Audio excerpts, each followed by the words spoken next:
CCTV ফুটেজে দেখা যায় বোরকা পরা নারীর সঙ্গে ব্যাগ মাথায় নিয়ে হেঁটে যাচ্ছে এক ব্যক্তি।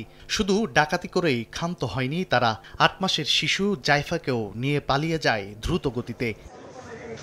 শুক্রবার সকালে আজিমপুর মেডিকেল স্টাফ কোয়ার্টারে বিক্রমপুর গলির এই বাসায় ঘটে লোমহর্ষক এ ঘটনা। প্রত্যক্ষদর্শীরা জানান, মেয়েকে নিয়ে ফারজানা আক্তার থাকেন এ বাসায়। বৃহস্পতিবার রাতে এক নারীকে সাবলেট হিসেবে উঠান তিনি। পরে শুক্রবার সকালে ওই নারীর কাছে আসা কয়েকজন ব্যক্তি বাসা থেকে বিভিন্ন মালামাল নিয়ে বের হন।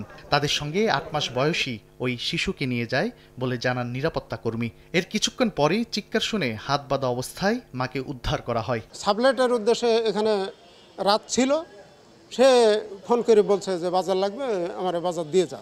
দিতে এসে মানে বাজার চাল নিয়ে আসছে, তরি তরকারি নিয়ে আসছে, দরজা খুলে দিয়েছে, তখন ওই তিনজন একসঙ্গে ঢুকে পড়ছে। বাচ্চার মাই ছিল, আর ওরা তো সংখ্যায় 4 জন হয়ে গেছে। তখন তো ওকে জিম্মি করে ফেলাইছে, জিম্মি করে ওই টাকা নিয়ে গেছে, প্লাস ওনার ব্যবহৃত মোবাইল বাচ্চা সহ নিয়ে গেছে। পুলিশ বলছে শিশুটিকে উদ্ধারের চেষ্টা চলছে। যে এই ঘটনার পরে যদিও তার পরিবারের পক্ষ থেকে কোনো অভিযোগ কিংবা মামলা দেয় নাই, তথাপি আমরা সংবাদ পাওয়ার পর থেকে আমরা অভিযানে নেমেছি। অভিযান এখনো চলমান আছে। ঘটনার পর থেকেই পলাতক সাবলেটে থাকা ওই নারী, তাকে আটকে তৎপর আইনশৃঙ্খলা বাহিনী। তানভীর হাসান মেঘ, সময় সংবাদ, ঢাকা।